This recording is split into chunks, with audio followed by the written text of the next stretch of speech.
Hey guys, welcome back. Today we're going to talk about worm composting.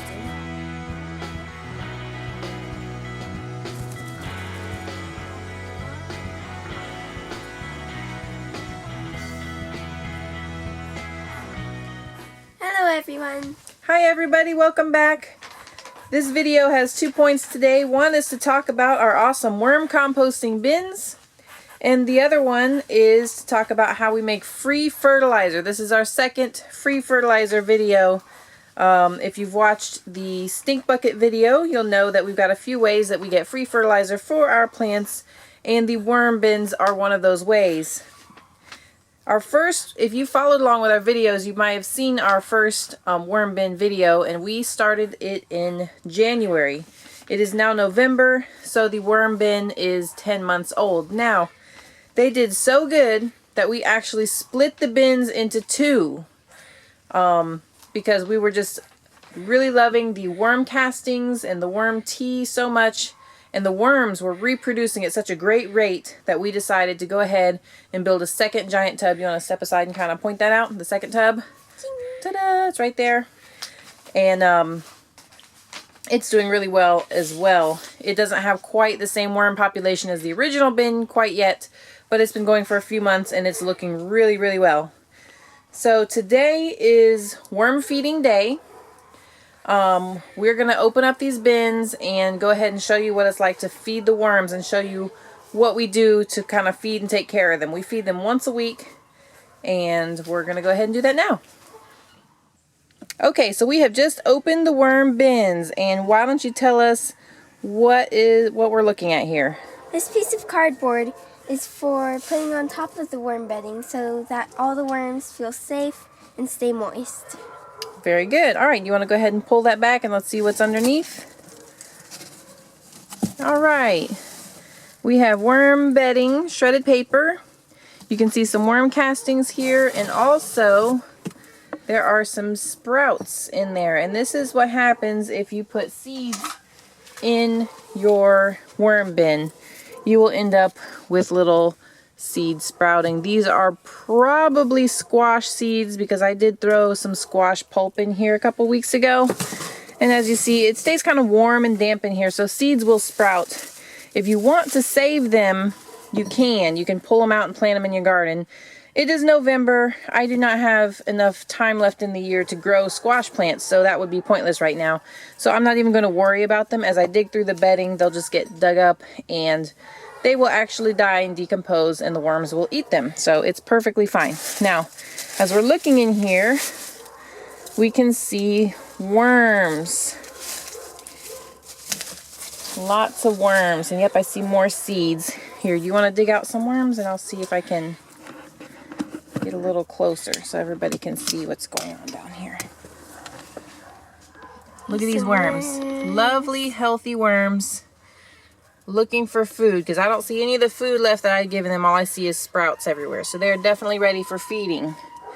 So we feed our worms approximately once a week. Honestly, I don't think I fed these guys last week. So let's pull the cardboard out of the way. And the feeding is very simple.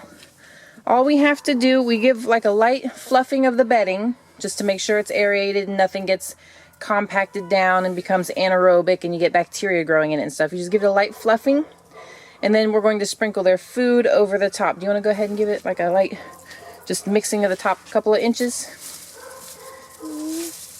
Now we feed them approximately once a week. More often if they need it, less often if it's cold and they're not reproducing well. It could be a little more aggressive.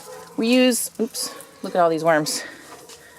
We use a fork, because if we used a spade, we would be chopping these guys in half, and we don't want to chop our lovely little worms. Oh yeah, there's a ton back here. This is great. They look really good. Okay. Now you see all this paper, and I know it doesn't look very finely shredded. And if you watched our last worm video, we mentioned that we bought a secondhand paper shredder. And I don't recommend buying a secondhand paper shredder at the thrift store because they don't work very well. So we've gone back to shredding paper by hand. I would recommend shredding it with a shredder if you can, because it's finer and fluffier, but this works just fine. Now we have a couple of things we do to feed the worms. The first thing I do is I have an old container here that I use to save coffee grounds and spent tea. This is something that worms love. It's already ground up very small and it's very easy for the worms to digest. And so I just go here at the end of the week and sprinkle that everywhere. Now, in the other video, we mentioned how we freeze vegetables and then blend them. And once again, I will say I did buy a blender at the thrift store, and that blender did not last very long. So we are actually going back to freezing our vegetables. These are some asparagus chunks. We freeze them to make them mushy, but we don't bother blending them anymore. We have a container like this sitting on the counter. As we cut up vegetables and fruits, we put the odds and ends in here, and when this is full, we put it in the freezer. And as you can see, after it freezes, it kind of compacts down a little bit, but that's okay.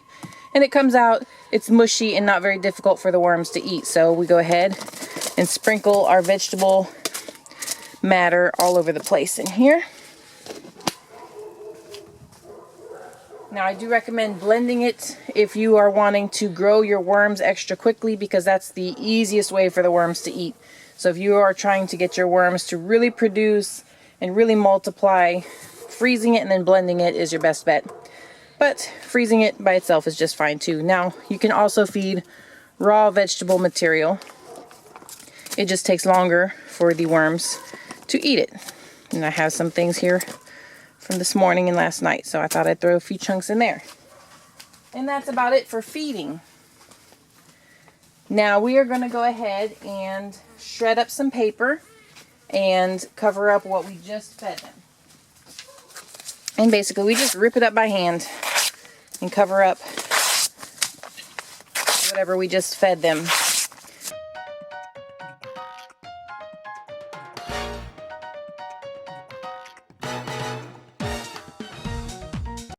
So now we're done shredding up paper. This is the point where you could sprinkle some water in there if your worm bin is a little on the dry side. The worm castings that we have in there in the bedding were quite damp, so we do not feel the need to add water. And as you probably noticed, there are a little bit of colored paper in here. I don't recommend colored paper. It's not super good for the worms, but if the odd sheet or two gets in there, it doesn't have any ill effects. They'll be just fine. Alright, and after you put in the shredded paper, now you're going to go ahead and cover it back up with the cardboard. This helps keep the moisture in and it helps the worms feel safe and dark in there, and it just provides an all-around better environment for them. And now we're going to move on to our second bin. Alright, this is the second and younger bin, which is only a few months old. Let's go ahead and feed them today. You can go ahead and remove the cardboard, please. Alright, and we treat them the same way. First, we just kind of check up on how the worms are doing and kind of ruffle up the top layer of bedding.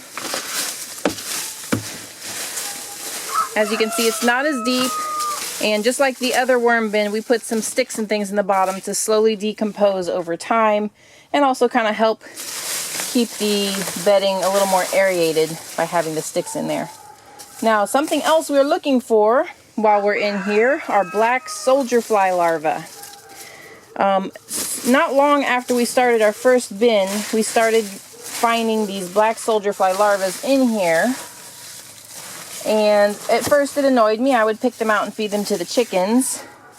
I just saw one a minute ago. Where'd he go? I thought I saw one too, but it turned out to be a seed. It's easier to find them if you have just fed a couple days ago. There's one. Alright, show it up to the camera. This is a black soldier fly larva. These are pretty cool creatures. And the reason we like them mainly is what? What do you use them for? To feed Spunk, my bearded dragon. That's right. Black soldier fly larvae are really excellent food for bearded dragons and a whole host of other pets. There's one. So while we are feeding today, my helper here is looking for food for her bearded dragon. Free food. This is pretty great. Black soldier fly larvae are great for protein in aquaculture also, if you're interested in doing aquaponics. This is a great kind of food, and I'll be perfectly honest, I don't know how to start a black soldier fly larva setup exactly. Like I said, these just sort of arrived here, and you know, we just find them here. So I don't know how you start one up on purpose. I imagine you could probably buy starter insects online and start your own bin just for them. They're also great protein for animal feed. Animals like chickens, turkeys, ducks. Love these things. Really, really nutritious. And I've even heard of people using these for pet or human nutrition if you're into that. I'm not into eating bugs, but you know, some people are, so it could be a possible food source that way. All right, now when that's probably all we're going to find for now, I think. Usually we find a lot of them 2 or 3 days after we fed vegetables. They will all be up near the surface, clustered around the food. There is a lot of paper bedding left in this one, so I don't think we need a ton of paper today. We're going to go ahead and feed these the same like we did the other bin. We're going to start off with our coffee grounds and tea. We've got chicory tea, we've got some herbal teas, some black tea, green tea. We just collect it up all week in one of these containers and sprinkle it into the bin. And next we have our frozen mushy stuff, and on top of the other things we got a banana peel. You can use all kinds of fruit and vegetable peelings, and if you just let it freeze first and then thaw out, it becomes mushy and very easy for the worms to eat. And then just to top it off, we got a few raw things as well.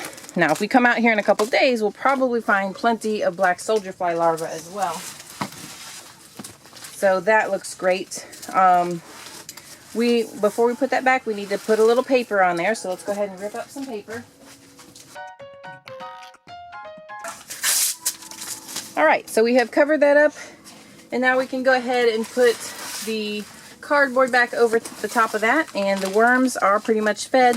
This bin was not quite as damp as the other bin, but it still isn't dry enough to need watering. All right, beautiful. All right, now we have the lids back on. Right, on each bin we have a lid. This lid is a little bit bowed, so you can see there is space here for ventilation. We do have ventilation holes in the bin itself, but we find it needs a little bit more. So this already has plenty. The lid on this one tends to sit very flat, so we have put a piece of PVC pipe here just to allow a little extra ventilation. We find that if they don't have enough ventilation, it stays a little too damp in there, and then you find the worms crawling up and trying to escape, or crawling down and ending up in the leachate bucket down here, which incidentally is empty right now. But especially at first, we used to have quite a bit of leachate, which is basically liquid draining out of the bin and into the bucket, which makes an excellent fertilizer. This is a good free fertilizer.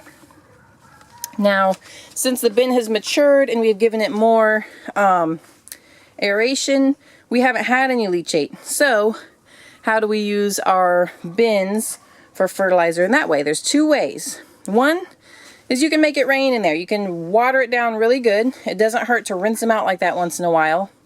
Then the water will drain down into this bucket, and that makes an excellent fertilizer by itself, or mixed in with the stink bucket juice, right? Mm-hmm.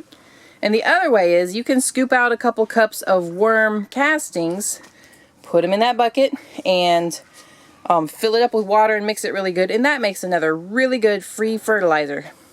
So our second free fertilizer we use for our plants is worm tea and worm castings and worm leachate if you have any. So to wrap it up, we feed them frozen thawed vegetables once a week. That's right. We ruffle up the soil, we give them their food, we cover it up with shredded paper, and then put the cardboard back on top. That's about once a week. It works great. We can also use coffee grounds, tea grounds, all kinds of things like that. They grew really well. We've got them into two tubs now, and our fabulous free fertilizer is worm castings, worm tea, worm leachate. It's really good stuff, and I recommend anybody who's gardening or homesteading to set up a worm bin or two to compost with and to make fertilizer, because those worm castings really are black gold. Alright, well, thanks for stopping by, everybody. We appreciate every like and subscribe, and tune in next time for more interesting information. Bye!